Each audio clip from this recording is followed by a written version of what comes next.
Assalamualaikum sahabat-sahabat yang dirahmati Allah. Hari ini saya akan menceritakan tentang dipermalukan di depan orang banyak. Tak ada yang tahu, aku sebenarnya pemilik hotel mewah ini. Namun sebelumnya bagi yang beragama Islam saya sarankan untuk menuliskan sholawat Nabi Muhammad agar kelak sholawat ini menjadi saksi untuk mendapat syafaat di akhirat. Like dan subscribe ke channel ini sangat membantu menyebarkan dakwah Islam dan menjadi amal jariah. Dewi melangkah masuk ke dalam hotel mewah itu dengan hati berdebar. Udara dingin dari pendingin ruangan langsung menyentuh kulitnya.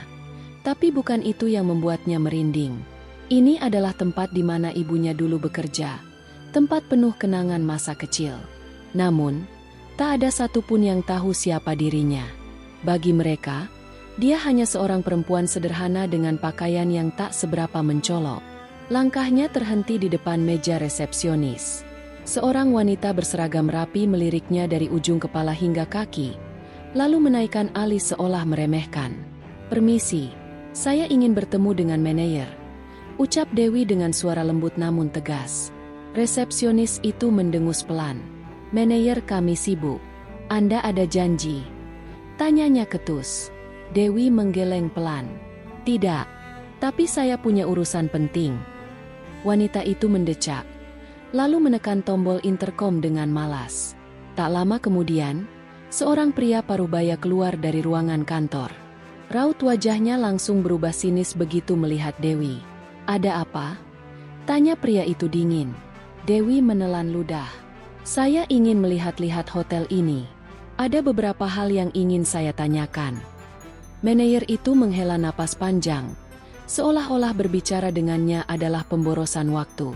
"Maaf, tapi kami tidak melayani tamu yang tidak jelas tujuannya. Jika Anda ingin menginap, silakan pesan kamar melalui resepsionis." Dewi terdiam, berusaha menahan rasa sakit yang mulai merayap di hatinya. Tapi sebelum sempat membalas, manajer itu melambaikan tangan, memberi isyarat agar pegawai lain mengusirnya. "Kami tidak menerima tamu seperti Anda," ucapnya sambil melengos pergi.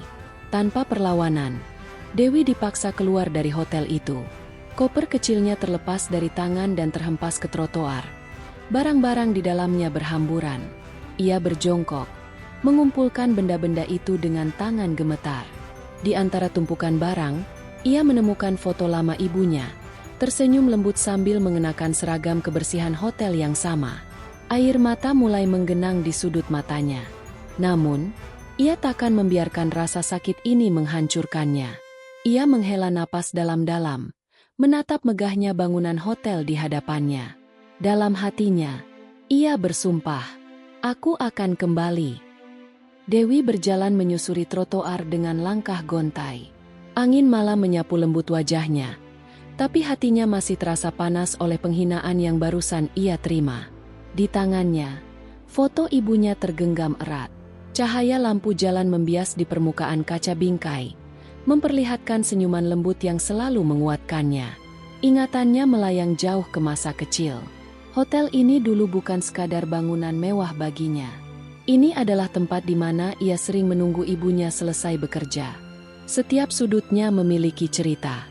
Dulu, Dewi kecil sering duduk di sudut ruang laundry, memperhatikan ibunya yang dengan cekatan melipat selimut tebal dan merapikan handuk putih bersih. Terkadang, ibunya akan membawanya ke taman kecil di belakang hotel saat istirahat. Mereka duduk di bangku kayu, berbagi bekal sederhana sambil mendengar gemericik air mancur. "Dewi, kamu harus jadi orang yang baik. Tidak peduli siapapun kamu nanti, selalu hargai orang lain," kata ibunya suatu hari, mengusap lembut kepala putrinya. Kenangan itu membuat hatinya menghangat, tapi juga menambah beban di dadanya.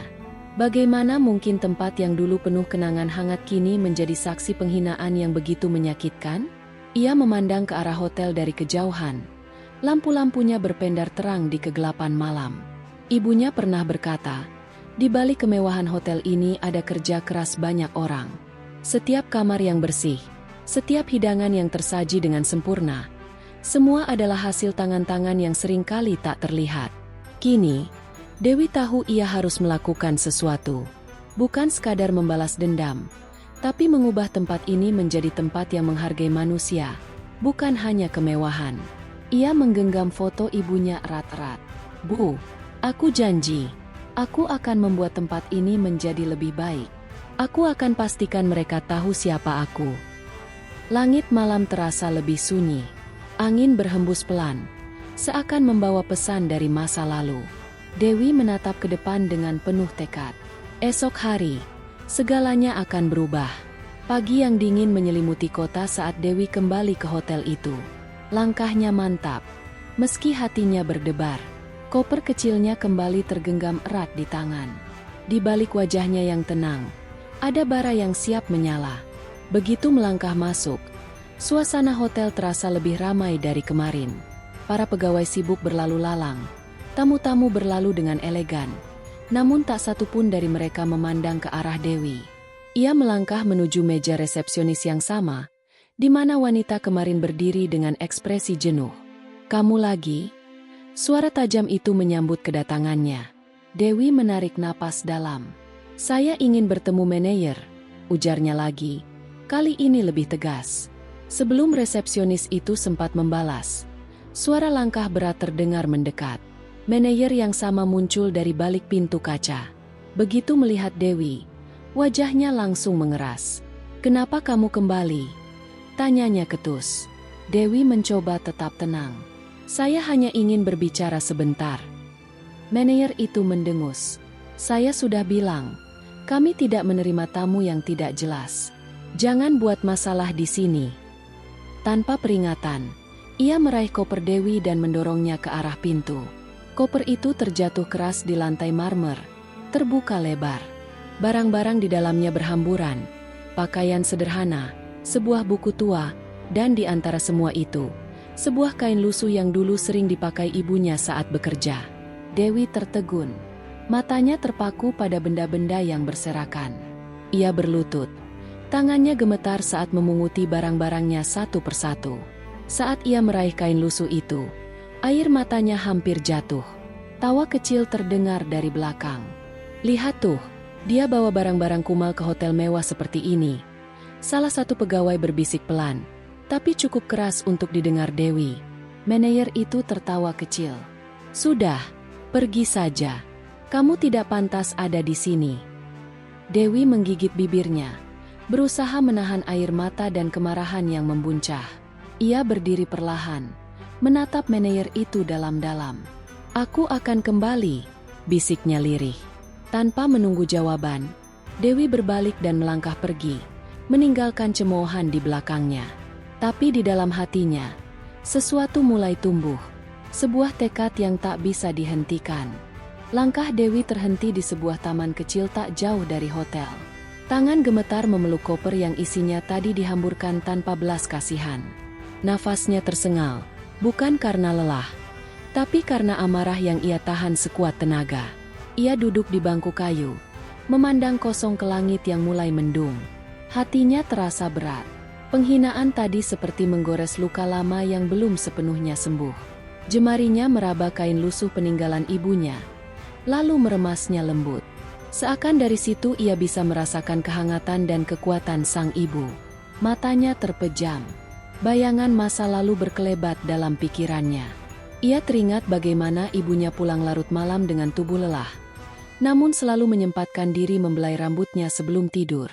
Ia teringat betapa ibunya bangga bisa bekerja di hotel itu, meskipun hanya sebagai petugas kebersihan. Bagi ibunya, tempat itu adalah simbol harapan, sebuah impian bahwa suatu hari Dewi bisa hidup lebih baik. Kini tempat yang sama menjadi saksi penghinaan yang begitu menyakitkan. Orang-orang yang dulu melangkah angkuh melewati ibunya kini melakukan hal yang sama padanya. Hanya karena penampilannya. Dewi menarik napas panjang. Dadanya bergetar menahan perasaan yang meluap. Ia menatap hotel itu dari kejauhan, megah dan berkilau, seakan mengejeknya dalam diam. Ia mengepalkan tangan, menggenggam kain ibunya dengan erat. "Tunggu saja," bisiknya pelan. Suaranya bergetar, tapi penuh tekad. "Aku akan kembali. Bukan sebagai orang yang kalian hina, tapi sebagai pemilik tempat ini." Air mata yang sejak tadi ditahannya akhirnya jatuh, mengalir pelan di pipinya. Tapi di balik air mata itu, Ada kobaran api yang tak bisa dipadamkan. Ia bersumpah, atas nama ibunya, atas nama harga dirinya yang diinjak-injak. Dewi menghapus air matanya. Ia tidak akan larut dalam kesedihan. Mulai saat ini, ia hanya akan melangkah maju. Langkahnya mungkin berat, tapi ia tahu jalan ini harus ia tempuh. Ia akan membuktikan pada dunia bahwa tidak ada yang bisa meremehkannya. Ia berdiri, menatap hotel itu sekali lagi. Malam mulai jatuh, tapi baginya, ini adalah awal dari segalanya. Pagi itu, suasana hotel terasa berbeda. Para pegawai sibuk berlalu lalang mempersiapkan penyambutan penting. Kabar beredar bahwa pemilik baru hotel akan datang. Semua orang tampak tegang, terutama manajer yang sejak pagi sudah mondar-mandir dengan wajah gelisah. Di depan pintu utama, sebuah mobil hitam mewah berhenti perlahan. Semua mata tertuju ke sana. Pintu mobil terbuka, dan dari dalamnya keluar sosok perempuan berpenampilan anggun. Langkahnya tenang, dagunya terangkat, dan sorot matanya tajam. Itu Dewi. Namun, tak ada satupun yang mengenalinya. Tak ada lagi pakaian sederhana seperti kemarin. Kini ia mengenakan gaun berpotongan rapi dengan warna lembut yang elegan. Rambut panjangnya tertata sempurna, dan di tangannya, ia membawa sebuah map berwarna hitam. Manajer yang kemarin mengusirnya buru-buru menyambut. Selamat datang. Anda pasti pemilik baru hotel ini. Nama saya Pak Anton, manajer di sini. Suatu kehormatan bisa bertemu Anda. Dewi hanya tersenyum tipis, tanpa membalas uluran tangan pria itu. Ia melangkah masuk, melewati para pegawai yang menunduk hormat. Resepsionis yang kemarin meremehkannya menatap dengan mata terbelalak, tapi tak berani berkata apa-apa. Setibanya di ruang utama, Dewi berhenti. Ia memutar tubuh, menghadap semua orang yang berkumpul di sana. Ruangan itu sunyi. Semua menunggu. Dewi menarik napas pelan. Kemarin, aku datang ke sini. Suaranya terdengar lembut, tapi penuh kekuatan. Tapi aku tidak disambut dengan baik. Bisik-bisik mulai terdengar. Pak Anton melangkah maju. Wajahnya memucat. Maaf, apa maksud Anda? Dewi memandangnya lurus. Kemarin, kalian mengusirku. Kalian meremehkanku hanya karena penampilanku. Dan kalian tidak tahu siapa aku. Pak Anton menelan ludah. Maafkan kami, Nona. Mungkin ada kesalahpahaman. Dewi tersenyum sinis. Tidak ada kesalahpahaman. Namaku Dewi. Dan mulai hari ini, aku adalah pemilik baru hotel ini. Ruangan itu mendadak hening. Semua orang terkejut. Pak Anton melangkah mundur. Wajahnya memucat pasi. Dewi memandang sekeliling, menatap satu persatu wajah yang dulu meremehkannya. Aku datang bukan untuk balas dendam. Suaranya dingin. Tapi untuk memastikan tidak ada lagi yang mengalami perlakuan seperti aku. Tak ada yang berani berbicara. Mereka hanya bisa menunduk dalam diam, menyesali apa yang telah mereka lakukan. Ruangan itu terasa begitu sunyi. Hanya suara detak jam di dinding yang terdengar samar. Pak Anton berdiri kaku di tempatnya. Wajahnya pucat pasi. Para pegawai lain menunduk, tak berani menatap Dewi. Dewi melangkah maju perlahan. Setiap langkahnya menggema di lantai marmer, seakan menjadi pengingat bagi mereka yang pernah meremehkannya. Ia berhenti tepat di depan Pak Anton, menatap pria itu dengan sorot mata tajam. Kemarikan daftar pegawai. Perintahnya tegas. Tangan Pak Anton gemetar saat meraih map di meja resepsionis. Dengan ragu, ia menyerahkannya pada Dewi. Jemari Dewi membalik lembaran demi lembaran dengan tenang. Sampai akhirnya ia menemukan nama yang dicarinya. Pak Anton. Suara Dewi terdengar dingin. Anda adalah manajer di sini. Seharusnya menjadi contoh bagi pegawai lain. Tapi apa yang Anda lakukan? Anda meremehkan orang hanya karena penampilan luarnya. Anda mengusir tamu yang datang dengan niat baik. Itu bukan sikap seorang pemimpin. Pak Anton menelan ludah. Matanya mulai berkaca-kaca. Maafkan saya, Nona Dewi. Saya tidak tahu. Tepat. Potong Dewi tajam. Anda tidak tahu. Dan karena itu, Mulai hari ini, Anda tidak lagi bekerja di sini. Pak Anton tertegun. Bibirnya bergetar, tapi tak ada kata yang keluar. Ia hanya bisa menunduk, menerima keputusan itu dengan lemas. Dewi menatap pegawai lain yang tadi ikut meremehkannya. Dan kalian, suaranya terdengar menusuk. Kalian tertawa saat aku dihina. Kalian diam saat aku diperlakukan tidak adil. Jika kalian tidak bisa menghormati orang lain, kalian tidak pantas bekerja di tempat ini. Beberapa pegawai langsung menunduk dalam-dalam. Tubuh mereka gemetar ketakutan.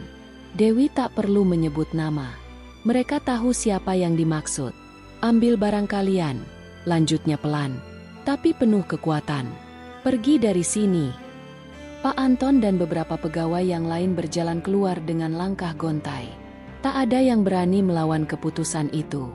Mereka tahu, apa yang mereka lakukan kemarin tidak termaafkan.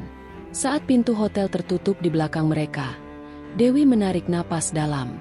Ia memandang sisa pegawai yang masih berdiri di tempatnya. Wajah mereka diliputi rasa takut dan penyesalan. Mulai hari ini, tempat ini akan berubah, ucap Dewi tegas. Dan aku akan memastikan perubahan itu terjadi. Ruangan itu masih terasa hening setelah Pak Anton dan beberapa pegawai lainnya meninggalkan hotel. Sisa pegawai yang berdiri di sana menunduk diam, tak berani menatap Dewi. Beberapa dari mereka menahan napas, takut menjadi sasaran amarah berikutnya. Dewi memandangi mereka satu persatu. Sorot matanya tajam, tapi kali ini tak ada kemarahan yang terpancar. Ia melangkah ke tengah ruangan. Suaranya terdengar lembut namun tegas. Aku tahu sebagian dari kalian tidak ikut menghina atau meremehkan. Tapi diamnya kalian kemarin membuat kalian tidak berbeda jauh. Beberapa pegawai mengangkat kepala. Raut wajah mereka dipenuhi rasa bersalah. Apakah kalian tahu apa arti tempat ini bagiku? Lanjut Dewi, suaranya bergetar. Ibuku dulu bekerja di sini. Ia adalah petugas kebersihan yang kalian mungkin tidak pernah perhatikan. Setiap sudut hotel ini menjadi saksi perjuangannya. Ia mengajarkanku satu hal yang tidak pernah kulupakan. Hargai sesama manusia, siapapun mereka. Para pegawai saling pandang. Beberapa dari mereka mulai menunduk dalam, tak sanggup menatap mata Dewi. Apakah kalian tahu bagaimana rasanya dihina hanya karena penampilan? Kalian tidak tahu siapa aku, tapi dengan mudahnya kalian menghakimi. Dewi menarik napas dalam, mencoba menenangkan diri. Mulai hari ini, aku tidak ingin ada lagi perlakuan seperti itu di sini. Kalian yang tetap ingin bekerja di hotel ini, belajarlah untuk menghormati orang lain, tanpa memandang status atau penampilan. Salah satu pegawai, seorang wanita parubaya yang sejak tadi terisak pelan, maju selangkah. Dengan suara gemetar, ia berkata, "Maafkan kami, Nona Dewi. Kami salah. Kami berjanji akan berubah." Dewi menatap wanita itu sejenak, lalu mengangguk pelan. Kesempatan kedua bukan untuk semua orang. Gunakan dengan baik. Para pegawai yang tersisa mengangguk serempak. Rasa lega dan syukur terpancar di wajah mereka. Dewi memandang sekeliling, merasa bahwa beban di dadanya mulai sedikit terangkat. Ia tahu, perjalanan untuk mengubah tempat ini baru saja dimulai. Namun satu hal yang pasti, ia tidak akan membiarkan warisan ibunya tercoreng lagi. Beberapa hari berlalu sejak Dewi mengambil alih hotel. Udara pagi terasa segar saat ia berdiri di balkon kamar utama, memandang pemandangan kota dari ketinggian. Cahaya matahari perlahan merayap masuk, menerangi ruangan yang kini terasa hangat dan penuh harapan. Hotel ini bukan sekadar bangunan megah. Bagi Dewi, tempat ini adalah kenangan, luka, sekaligus harapan baru. Ia melangkah keluar dari kamar, menyusuri koridor yang mulai terasa berbeda. Para pegawai yang ia temui menundukkan kepala penuh hormat. Tapi kali ini tak ada lagi sorot meremehkan di mata mereka. Hanya ada rasa hormat yang tulus. Di lobi, Dewi berhenti sejenak. Ia memperhatikan seorang pegawai muda membantu seorang tamu tua yang kesulitan membawa koper. Tak jauh dari sana, resepsionis yang dulu meremehkannya kini melayani tamu dengan senyum ramah.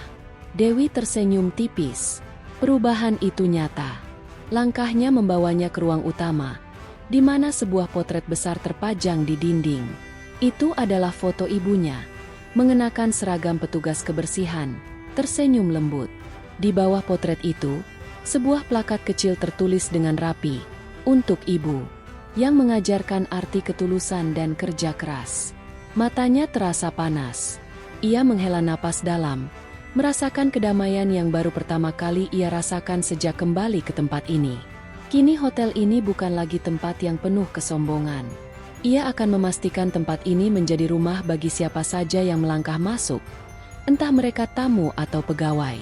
Saat melangkah keluar dari hotel, sinar matahari menyambutnya hangat. Dewi memejamkan mata sejenak, merasakan angin lembut menyapu wajahnya. Ia tahu, ini bukan akhir. Ini adalah awal dari segalanya.